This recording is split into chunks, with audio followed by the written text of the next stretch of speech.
বৃষ্টিতে আমাদের ধান ভিজে গিয়েছে, তাই আমরা ধানগুলো রোদে শুকাইতে দিয়েছি।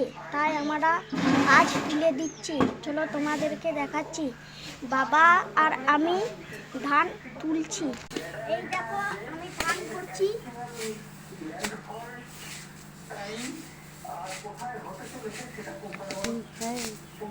আর আমার বাবাও ধান ভরছে, আমি ধান ভরছি।